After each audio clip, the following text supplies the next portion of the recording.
ನನಗೆ ಅನ್ನ ನೀಡಿದ್ದು ಪತ್ರಿಕೋದ್ಯಮ. ಎಜಿ ರಮೇಶ್. ಅತ್ಯಂತ ಕಡು ಬಡತನದಿಂದ ಬೆಳೆದು ಬಂದವನು ನಾನು ತಪ್ಪು ಮಾಡಿದರೆ ಸರಿದಾರಿಗೆ ತಂದವರು ಪತ್ರಕರ್ತರು ಎಂದು 5 ಗ್ಯಾರಂಟಿ ಯೋಜನೆಗಳ ಅಧ್ಯಕ್ಷರಾದ ಎನ್ಜಿ ರಮೇಶ್ ರವರು ಹೇಳಿದರು. ಅವರು ಇಂದು ಪಟ್ಟಣದ ತಾಲೂಕು ಪಂಚಾಯಿತಿ ಸಭಾಂಗಣದಲ್ಲಿ ತಾಲೂಕು ಪತ್ರಕರ್ತರ ಸಂಘದ ವತಿಯಿಂದ ಮತ್ತು ಕಾರ್ಯನಿರತ ಪತ್ರಕರ್ತರ ಸಂಘದಿಂದ ಏರ್ಪಡಿಸಿದ ಅಭಿನಂದನೆಯನ್ನ ಸ್ವೀಕರಿಸಿ ಮಾತನಾಡಿದರು. ವ್ಯವಸ್ಥೆಯನ್ನು ಬದಲಾವಣೆ ಮಾಡಲು ರಾಜಕೀಯ ಅಧಿಕಾರ ಅವಶ್ಯಕವಾಗಿದೆ. ಶಾಸಕರಾದ ಜಿಎಚ್ ಶ್ರೀನಿವಾಸ್ ಮತ್ತು ವಾಣಿ ಅವರ ಆಶೀರ್ವಾದದಿಂದ ಪಂಚ ಗ್ಯಾರಂಟಿಗಳನ್ನು ಅನುಷ್ಠಾನ ಮಾಡಲು ತಾಲೂಕು ಅಧ್ಯಕ್ಷರಾಗಿ ನನ್ನನ್ನು ಆಯ್ಕೆ ಮಾಡಿದ್ದಾರೆ. ಅವರ ಆದರ್ಶದ ಸದಾ ನನಗೆ ಇರಲಿ ಎಂಬುದು ಬಯಸುತ್ತೇನೆ.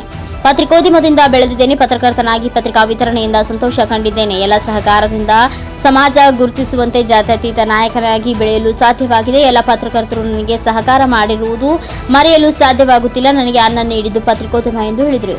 ಈ ಗೌರವ ರಾಷ್ಟ್ರಪತಿಗಳವರ ಗೌರವಿಸಿದಂತೆ ಎಂದು ಭಾವಿಸಿದ್ದೇನೆ ಎಂದು ಹೇಳಿದರು. ಜಯ ಕರ್ನಾಟಕ ಸಂಘಟನೆ ಅಧ್ಯಕ್ಷರಾದ ಜಗದೀಶ್ ಅವರು ಮಾತನಾಡಿದರು. ಹಿರಿಯ ಪತ್ರಕರ್ತರಾದ ಶ್ರೀನಿವಾಸ್ ರಾವ್ ಸಾಳಂಕಿ ಮತ್ತು ವಕೀಲರಾದ ಶಶಿಧರ್ ಅವರು ಶುಭ ಹಾರೈಸಿದರು. ಈ ಸಂದರ್ಭದಲ್ಲಿ ಶರಣ ಸಾಹಿತ್ಯ ಪರಿಷತ್ತಿನ ಅಧ್ಯಕ್ಷರಾದ ದಾದಾಪೀರ್, ಹಿರಿಯ ಪತ್ರಕರ್ತರಾದ ಅನಂತ ನಾಡಿಗ್, ಮಾಜಿ ತಾಲೂಕಾ ಪಂಚಾಯಿತಿ ಸದಸ್ಯರಾದ ಬಿಆರ್ ರವಿ, ಜನಮಿತ್ರ ಪತ್ರಿಕೆಯ ವರದಿಗಾರರಾದ ಎನ್ ವೆಂಕಟೇಶ್ ಅವರು ಸ್ವಾಗತಿಸಿದರು.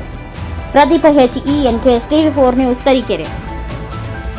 ಸಂಕೋಚ ಆಯ್ತು. ನಾಯಕ ಅಂತ ನಾನು ಯಾವತ್ತಿದ್ರು ನಾನು ಈ ಪತ್ರಿಕೋದ್ಯಮ ಇರ್ತಕ್ಕಂಥ ಶಿಷ್ಯ. ನಂತರ ದಿನಗಳಲ್ಲಿ ರಾಜಕಾರಣ ಪತ್ರಿಕೋದ್ಯಮದಲ್ಲಿ ನಾವು ಅಂದ್ಕೊಂಡಿದ್ದನ್ನು ಬರೀಬಹುದು. ಆ ವ್ಯವಸ್ಥೆಯನ್ನು ಬದಲಾವಣೆ ಮಾಡೋದಕ್ಕೆ ನಾವು ಕಷ್ಟಪಡ್ಬೋದು, ಆದರೆ ಕಷ್ಟ ಬದಲಾವಣೆ ಮಾಡೋಕ್ಕಾಗಲ್ಲ. ಆ ವ್ಯವಸ್ಥೆನ ಬದಲಾವಣೆ ಮಾಡಬೇಕು ಅಂತಂದ್ರೆ ರಾಜಕೀಯ ಬೇಕು, ರಾಜಕೀಯದಲ್ಲಿ ಅಧಿಕಾರ ಬೇಕು. ಅಧಿಕಾರದ ಮುಖಾಂತರ ನಾವು ಸಾಧ್ಯವಾದಷ್ಟು ನಮ್ಗೆ ಆದಷ್ಟು ನಾವು ವ್ಯವಸ್ಥೆನ ಬದಲಾವಣೆ ಮಾಡುವುದೇ ಹೊರತು ಅತಿಯಾಗಿ ಆಗೋದಿಲ್ಲ ಅಂತಂದ್ರೆ ರಾಜಕೀಯಕ್ಕೆ ನಾವು ಕಾಲಿಟ್ಟಂತ ಸಂದರ್ಭದಲ್ಲಿ ನಾವು ಧರ್ಮೇಗೌಡರು ಅಂತೇಳಿ ಹೊರಟ್ವಿ.